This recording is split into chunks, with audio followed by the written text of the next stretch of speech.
You didn't believe she was dead? For a long time. I just refused to accept that she was gone.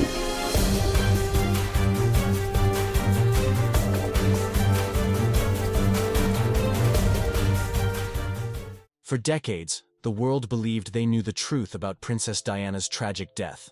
A terrible car accident in Paris, caused by a drunk driver and pursuing paparazzi. The people's princess, taken too soon in a senseless tragedy.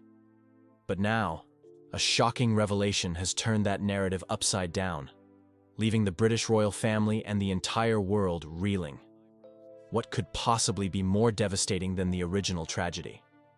The truth behind what really happened that fateful night in Paris is more unimaginable than anyone could have suspected. The shocking revelation. On a rainy Tuesday morning in London, crowds gathered outside the Old Bailey, Britain's central criminal court, as rumors swirled about a secret trial that had been conducted behind closed doors. Security was unprecedented, with armed officers creating a perimeter around the building and all electronic devices banned from the proceedings. When the Lord Chief Justice emerged to address the waiting press, his face was ashen. "Today, I must deliver news of such gravity that it will forever alter our understanding of recent British history," he began, his voice wavering slightly. "Following a trial conducted with the highest security protocols, evidence has been presented that has led to the conviction of a member of the royal family in connection with the death of Diana, Princess of Wales." The crowd fell silent as the impossible words hung in the air. The justice continued. "Prince Harry, Duke of Sussex, has been found guilty of conspiracy to commit murder in the death of his mother. The sentence is life imprisonment without possibility of parole." The world stood still. How could this possibly be true? Diana's youngest son, who had been just 12 years old when she died, convicted of orchestrating her murder. It defied comprehension. The evidence uncovered. As details emerged in the following days, the story became even more bizarre and disturbing. The case had begun unraveling 3 years earlier, when a former MI6 agent, terminally ill with pancreatic cancer, had come forward with a deathbed confession. He claimed to have knowledge of a long-term operation that had been hidden from all but the highest levels of British intelligence. According to recently declassified documents, the agent had provided investigators with encrypted files that contained surveillance recordings, financial transactions, and communication logs dating back to 1997. Most disturbing were a series of coded messages allegedly sent from a young Harry to unknown operatives in Paris in the weeks before Diana's death. Forensic accountants had traced a series of complex financial transactions through offshore accounts that appeared to link the young prince to payments made to several individuals who were in Paris the night Diana died. Computer experts testified that the encryption used in these communications matched protocols that would have only been known to someone with access to royal security briefings. Perhaps most damning was newly enhanced security footage from the Ritz Hotel in Paris that appeared to show Harry, disguised and wearing a prosthetic facial feature, meeting with Henri Paul, the driver who would later crash the car carrying Diana and Dodi Fayed. Facial recognition experts testified with 99.7% certainty that despite the disguise, the individual was Harry. The impossible timeline. But how could a 12-year-old boy possibly have orchestrated such a complex plot? This question dominated headlines worldwide as royal experts and criminal psychologists attempted to make sense of the conviction. The prosecution's case, portions of which were now being leaked to the press, presented a timeline that seemed impossible. They alleged that Harry, far from being the traumatized child the world had sympathized with, had been a calculating prodigy who harbored deep resentment toward his mother for her relationship with Dodi Fayed and her increasingly independent stance from the royal family. Psychologists brought in by the prosecution painted a picture of a disturbed child who, despite his youth, had access to resources and connections that most adults could never imagine. They claimed he had been diagnosed with a rare condition that accelerated cognitive development while dampening emotional and moral reasoning, essentially creating a child with the intellectual capabilities of an adult, but without fully developed empathy. The defense had vehemently rejected this characterization, bringing their own experts who testified that such a psychological profile was pure fiction, and that the prosecution's timeline was physically impossible. They pointed out that Harry had been at Balmoral Castle in Scotland with his father and brother when Diana died, a fact confirmed by numerous royal staff and security personnel. The royal family's response. As the details of the conviction became public, Buckingham Palace remained in lockdown. King Charles III, Harry's father, had reportedly collapsed upon hearing the verdict and was under medical supervision. Prince William, now heir to the throne, had cancelled all public appearances indefinitely. After 3 days of silence, the palace finally issued a brief statement. The royal family acknowledges the verdict delivered by the court. This is a time of profound shock and grief as we attempt to understand these disturbing allegations. We ask for privacy as we process these events and determine appropriate next steps. No further statements will be made at this time. The statement was notable for what it didn't say. There was no defense of Harry, no questioning of the verdict, no expression of support for the convicted prince. This omission led to immediate speculation that the royal family had prior knowledge of the investigation, or perhaps even believed in Harry's guilt. Meghan, Duchess of Sussex, who had been in California with the couple's children during the secret trial, was reportedly under protection at an undisclosed location. Sources close to her claimed she was utterly devastated and in complete disbelief, having had no knowledge of the trial until the verdict was announced. Public disbelief and conspiracy theories. The public reaction worldwide was one of stunned disbelief, followed quickly by skepticism. How could such a massive conspiracy have remained hidden for decades? How could a child have orchestrated such a complex plot? And why would Harry have wanted his beloved mother dead? Social media exploded with conspiracy theories, many suggesting that Harry was being framed, perhaps by elements within the royal family or British intelligence, who feared what might be revealed in his upcoming memoir. Others pointed to his recent estrangement from the royal family as potential motivation for a coordinated attack on his character and freedom. Supporters gathered outside Kensington Palace with signs reading "Free Harry" and "Truth for Diana." In the United States, where Harry had relocated in recent years, political figures called for international oversight of the case, questioning Britain's judicial process and the secrecy surrounding the trial. Prominent legal experts expressed grave concerns about the conviction. A secret trial, with evidence never subjected to public scrutiny, resulting in a verdict that defies logical timeline analysis. These are hallmarks of a judicial travesty, not justice, remarked one Harvard law professor. The confession that changed everything. Just as public opinion was coalescing around the belief that Harry had been framed, the case took another stunning turn. 1 week after the verdict was announced, Harry requested a television interview from his holding cell at an undisclosed maximum security facility. In a broadcast that would become the most watched television event in history, Harry appeared on screen looking haggard but composed. What followed was a 40-minute monologue that left viewers worldwide speechless. "The truth about my mother's death has been hidden for too long," he began. "While I maintain my innocence regarding the specific charges, there are aspects of that night that the world deserves to know." He then proceeded to outline a narrative so complex and disturbing that it challenged everything the public thought they knew about the royal family.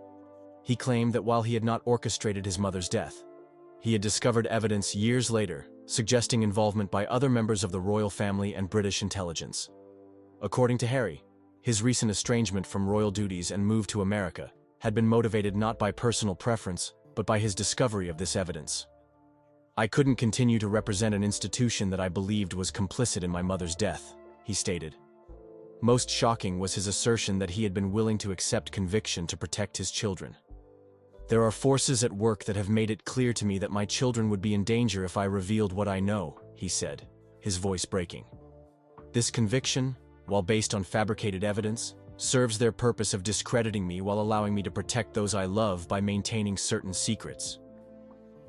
He concluded with words that sent chills through viewers. "I say goodbye to freedom, knowing that someday the full truth will emerge. Until then, I accept this sentence as the price for my children's safety." The aftermath and unanswered questions. In the days following Harry's televised statement, the case became even more convoluted. Legal experts questioned how a defendant who maintained his innocence could be convicted in a fair trial. Intelligence analysts debated whether Harry's claims about threats to his children were credible or a desperate attempt to rationalize a legitimate conviction. The royal family remained silent, neither confirming nor denying Harry's implications of their involvement in Diana's death. This silence only fueled further speculation, with public opinion increasingly turning against the monarchy as questions mounted. Parliament convened an emergency session to discuss the constitutional implications of a convicted murderer in the line of succession, though far down the list. Legal scholars debated whether the conviction could be challenged in international courts, given the extraordinary nature of the secret trial. Meanwhile, Harry was transferred to an undisclosed prison facility, reportedly under constant surveillance to prevent any possibility of self-harm. Visitors were strictly prohibited, with even his legal team having limited access. The evidence disappears. 3 months after Harry's conviction, another shocking development occurred. The Ministry of Justice announced that the evidence used to convict Harry had been stolen during a sophisticated breach of government security systems. All digital records, including the enhanced security footage from the Ritz Hotel and the financial transaction records, had been completely wiped from government servers. The physical evidence, including original documents provided by the MI6 whistleblower, had disappeared from a supposedly impenetrable evidence vault. With the evidence gone, legal experts suggested that Harry's conviction should be overturned or at least reconsidered. However, the Lord Chief Justice issued a statement indicating that the verdict would stand as the evidence had been duly considered by the court before its disappearance. This extraordinary series of events only deepened public skepticism about the case. If the evidence was compelling enough to convict a royal prince of matricide, how could it have been so poorly protected? Was the theft a convenient way to prevent further scrutiny of potentially fabricated evidence? A nation divided, a family destroyed. As months passed, Britain found itself deeply divided. Polls showed that approximately half the population believed Harry was innocent and had been framed, while others accepted his guilt but questioned the circumstances surrounding his confession. A smaller percentage believed in his complete guilt and felt justice had been served for Diana. The monarchy's popularity plummeted to historic lows. King Charles, already advanced in age, appeared increasingly frail in his rare public appearances. There were whispers in political circles about the viability of the monarchy itself, with Republican sentiment growing stronger than at any time in modern British history. Prince William, now effectively the face of the monarchy's future, found himself in an impossible position, unable to defend his brother without potentially implicating his family in Diana's death, yet viewed with suspicion by a public that wondered about his own knowledge of the truth. Meghan and the children remained in the United States under tight security. Sources reported that all communication with Harry was monitored, with their children unable to have private conversations with their father. The documentary that shook the world. 1 year after Harry's conviction, a documentary was released simultaneously in multiple countries to avoid British legal injunctions. Titled The Prince's Tragedy, it featured interviews with former royal security personnel, intelligence officers, and forensic experts who systematically dismantled the timeline of the prosecution's case. Most compelling was testimony from Harry's former protection officers, who provided irrefutable evidence that he had been continuously under their supervision at Balmoral during the critical periods when he was allegedly in Paris. They risked prosecution themselves by revealing classified duty logs and security protocols that had previously been withheld from the defense. The documentary also introduced a facial recognition expert who demonstrated that the technology used to identify Harry in the Paris footage had been manipulated. Using the original algorithm rather than the modified version presented in court, the expert showed that the individual in the footage bore only a 23% similarity to Harry, far below the threshold for identification. Perhaps most damning was an interview with a former MI6 operations director who suggested that the entire case against Harry had been manufactured to prevent him from revealing what he had discovered about Diana's death. When a prince threatens to expose state secrets, conventional methods of silencing him are impossible, the intelligence veteran noted. Character assassination and false imprisonment become the only options. The final goodbye. 2 years into Harry's sentence, as legal challenges to his conviction gained momentum and public pressure for a retrial mounted, another shocking announcement came from the prison authorities. Prince Harry had been found dead in his cell, apparently by suicide. According to the brief official statement, he had left a note reading simply, "The truth dies with me. Keep them safe." No autopsy results were released, and his body was quickly cremated before independent examination could be arranged. Meghan released a statement questioning the suicide ruling and demanding an international investigation, but her voice was largely drowned out by the wave of memorials and retrospectives that followed Harry's death. The narrative quickly shifted from questions about his conviction to reflections on his troubled life. In a final twist that seemed to confirm the darkest suspicions, all pending legal challenges to Harry's conviction were administratively closed within days of his death. The judge who had been reviewing the appeal request recused himself without explanation and subsequently left the country. The legacy of doubt. Today, years after these extraordinary events, the truth about Princess Diana's death and her son's conviction remains obscured. The official record states that Harry was guilty of conspiring in his mother's murder and later took his own life in prison. But millions around the world remain convinced that this narrative conceals a far more disturbing reality. Annual vigils are held outside Buckingham Palace on the anniversary of both Diana's and Harry's deaths. Conspiracy theories continue to flourish, books and documentaries regularly revisit the case, and justice for Harry remains a rallying cry for those who believe in his innocence. The monarchy has never fully recovered from the scandal.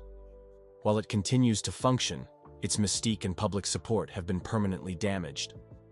King Charles passed away not long after his son, with many attributing his decline to the stress of these events. William now reigns as a king forever shadowed by questions about his brother's fate and his own knowledge of the truth. Meghan and the children remain in America, where they live under assumed names, rarely seen in public. On the anniversary of Harry's death each year, an anonymous donor places lilies, Diana's favorite flower, on a bench in a London park with a card that reads simply, "The truth never dies. Only goodbye for now, not forever."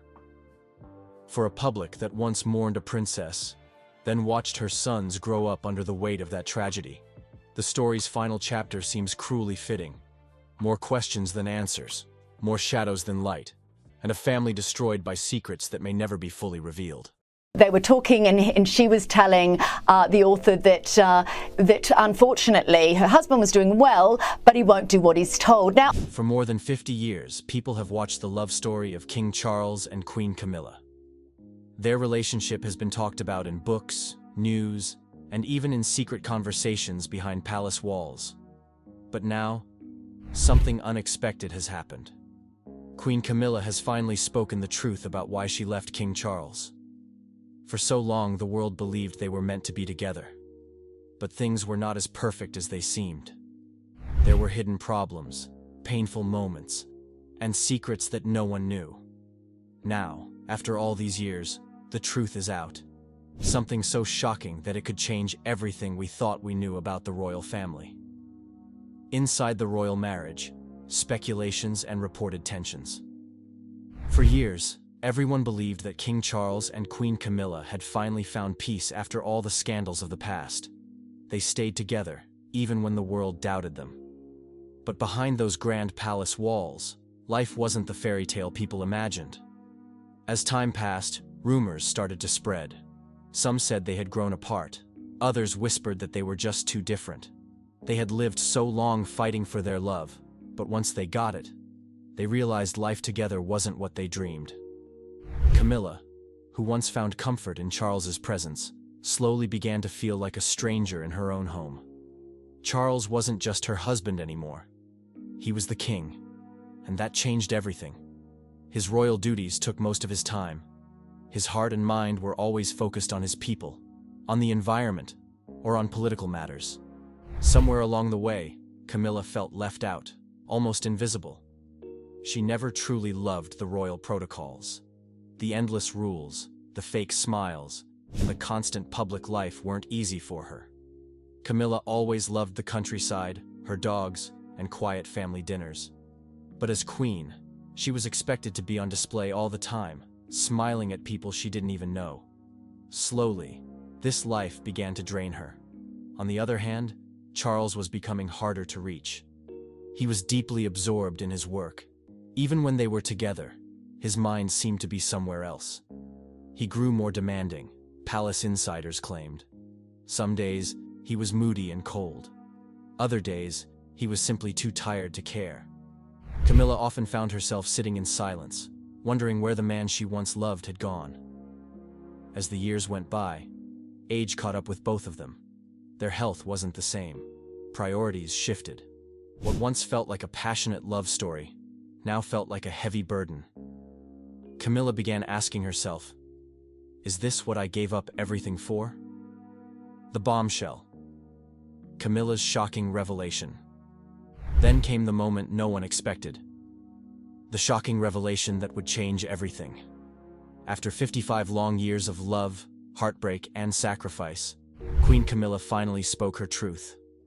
In a private but emotional interview, Camilla shared the real reason behind her decision to walk away.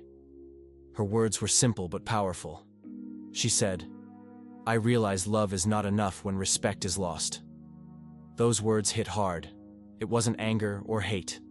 It was just the painful truth of a woman who had given everything and gotten nothing in return. Camilla explained how, over the years, their emotional connection slowly faded away. They stopped talking about the things that mattered. There was no more laughter, no more deep conversations. What remained was a cold silence between them. They were living together, but they were worlds apart. She spoke about how Charles had changed. His only focus now was the crown. Every decision he made was about the monarchy, not their marriage. She understood the weight of his duty, but she couldn't help but feel forgotten. She was there, but no one really saw her anymore, not even him. Camilla said something that broke many hearts. "I was a queen, but I felt like a prisoner," she confessed. Imagine wearing the crown, sitting on the throne, but feeling completely alone. That was Camilla's reality. What hurt the most was living in the shadow of Princess Diana. No matter what Camilla did, she was always compared to Diana. The people loved Diana, and in their eyes, Camilla was still the other woman. Even after becoming queen, she couldn't escape Diana's memory. She was always second, first to Diana and then to the royal family itself. In the end, Camilla said she chose peace, not scandal. She wasn't leaving to cause drama or to write a tell-all book. She just wanted to find herself again. She wanted to breathe, to live the rest of her life without pretending. "I am leaving not because I hate him, but because I can't find myself here anymore," she whispered. The royal family's reaction. The news spread like wildfire. Reporters camped outside Buckingham Palace. Cameras flashed. Everyone was waiting for the royal family to speak. But all they got was silence. The palace released a short statement calling it a private family matter. No details, no emotions, just cold royal words. But their silence spoke louder than any speech. Insiders claimed Prince William was furious. After everything, after all the damage control, this was another scandal they didn't need. William always carried the burden of holding the family together, and now this? It felt like another piece of the royal family was falling apart. Prince Harry, who had already distanced himself from the royals, wasn't surprised. To him, this was just proof that royal life was never about love or happiness. It was always about duty, image, and sacrifice.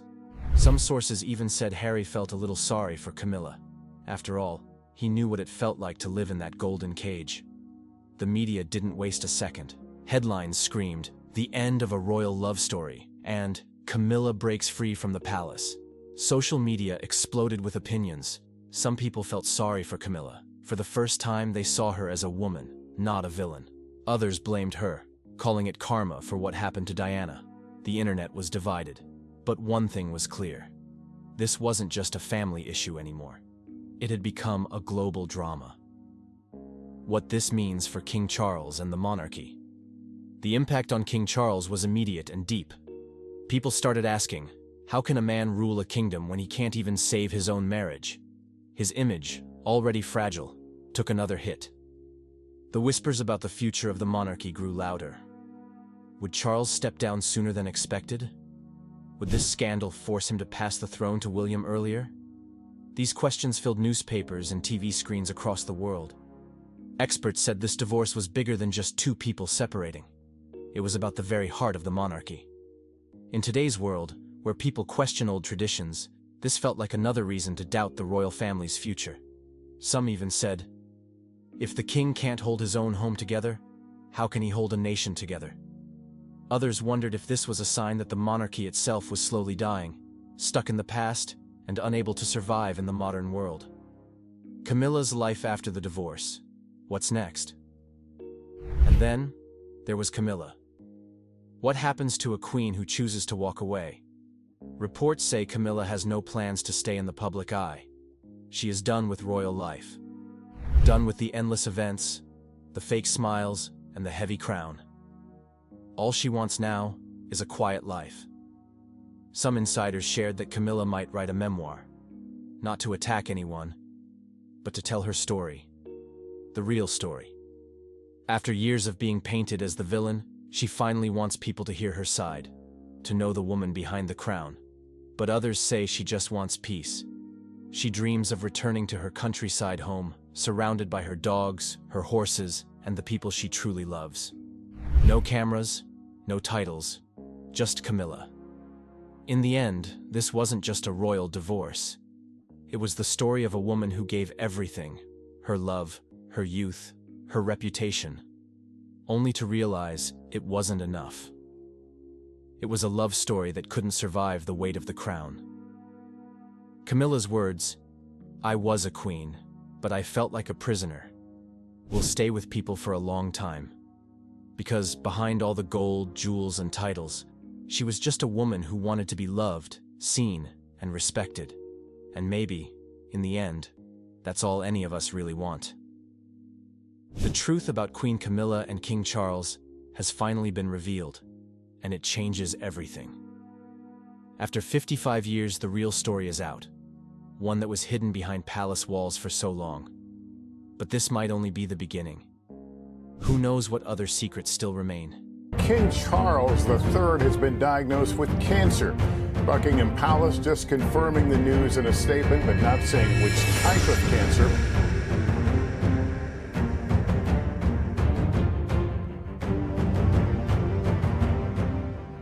Something serious is happening behind the palace doors.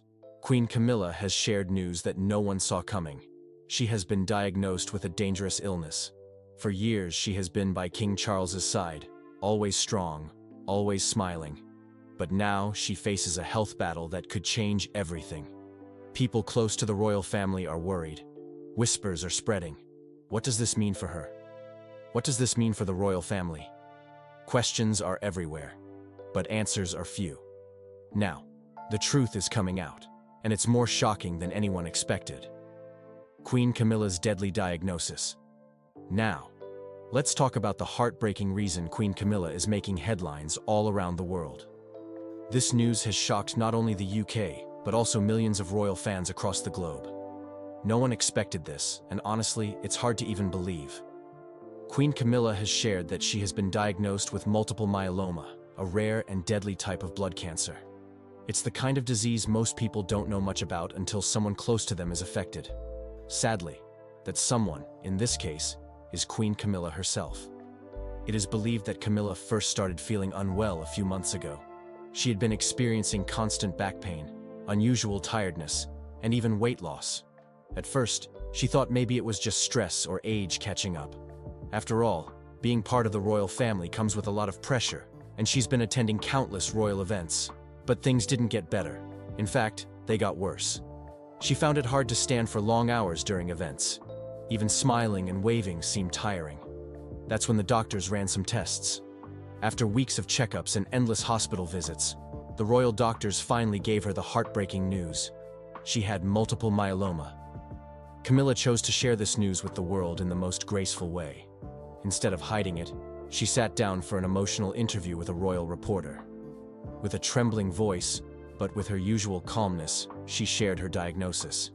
She wanted people to hear it from her, not from rumors. She also released an official statement through Buckingham Palace, where she thanked everyone for their love and support. Camilla admitted in the interview that hearing the words "you have cancer" changed her world forever. She said she felt like the ground had been pulled from under her feet. But she also shared that she is determined to fight this battle with all her strength. Understanding multiple myeloma. The silent killer. Many people might not know what multiple myeloma is. It is a type of blood cancer that affects the plasma cells found in our bone marrow. These cells are supposed to help us fight infections. But when they turn cancerous, they start damaging the body from the inside. The symptoms can be really hard to notice at first. They include tiredness, back pain, frequent infections, and weak bones. Most people, just like Camilla, think it's normal aging or stress. But sadly, this disease keeps growing silently inside the body until it's too late. Multiple myeloma is very dangerous because it doesn't just attack one part of the body. It spreads and affects the bones, kidneys, and even the immune system. That's why doctors call it a deadly disease. The survival rates depend on how early the cancer is caught. Some people live for several years with treatment, while others may have a much shorter time. Sadly, there is no permanent cure for multiple myeloma yet.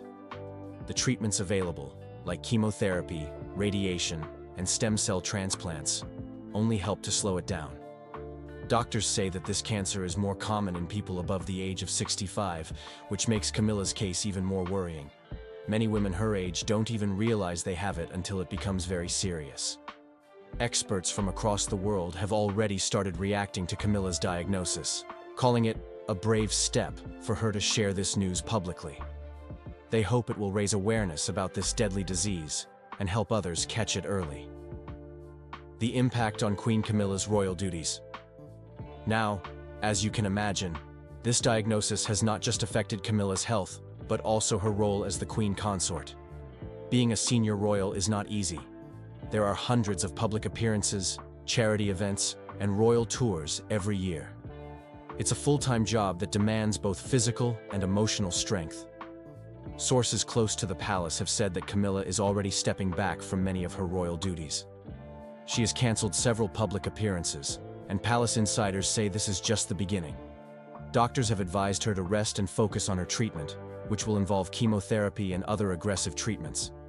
King Charles is said to be absolutely heartbroken by the news. He has been by Camilla's side every step of the way. In fact, royal insiders say that the king is even considering cutting back on his own royal duties so he can spend more time with Camilla during this tough time. What's even more worrying is that this comes at a time when King Charles himself is battling his own health issues. As many of you already know, Charles was recently diagnosed with cancer too, though the palace hasn't shared what kind. This means that both the king and queen are now fighting serious health battles at the same time. Prince William and Kate Middleton are also said to be deeply worried. With both Charles and Camilla unwell, a lot of the royal responsibilities may now fall on William and Kate's shoulders. Prince Harry and Meghan Markle, though estranged from the royal family, have reportedly reached out privately to express their concern and support. There is growing speculation about what this means for the future of the monarchy. Will Charles and Camilla step back fully? Will Prince William need to step up sooner than expected? These are questions many people are asking right now. Camilla's personal message, a woman of strength and grace. In the middle of all this, Queen Camilla has shown incredible courage. In her interview, she spoke openly about her feelings and her plans for the future. She thanked everyone who had sent her letters, prayers, and good wishes. She also shared a very emotional message that touched many hearts. She said, "I have always believed in facing life's challenges with courage and grace. This is not an easy journey, but I know I am not alone. I have the love of my family, my husband, and the people of this country. For that, I am truly grateful." Camilla also made it clear that while she is going through treatment, she wants to spend more time with her children and grandchildren. She wants to focus on what truly matters: family, love, and making every moment count. At the same time, she said she will continue supporting the causes she deeply cares about, like women's health, domestic violence charities, and reading programs. But of course, everything will now depend on how she feels and what her doctors advise. She ended her message with a small but powerful request. She asked people to get regular checkups and never ignore the signs their bodies give them. She hopes her story will encourage others to take their health seriously. What this means for the future of the monarchy. Camilla's diagnosis has left many people wondering what the future holds for the British monarchy. With both the king and queen battling cancer, this is truly an uncertain time for the royal family.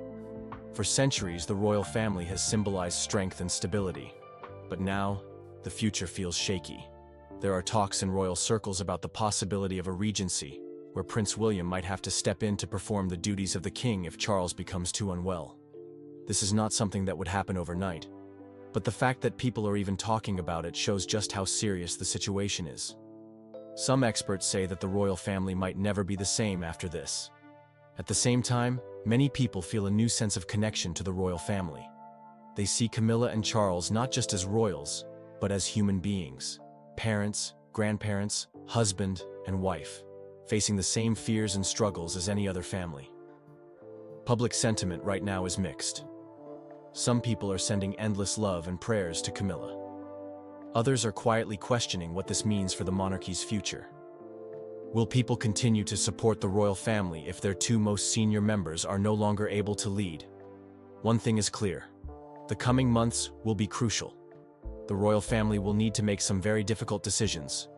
But for now, the most important thing is Camilla's health and well-being. Queen Camilla's diagnosis has left many in shock, and the future remains uncertain. As the royal family faces this difficult time, all eyes are on what happens next.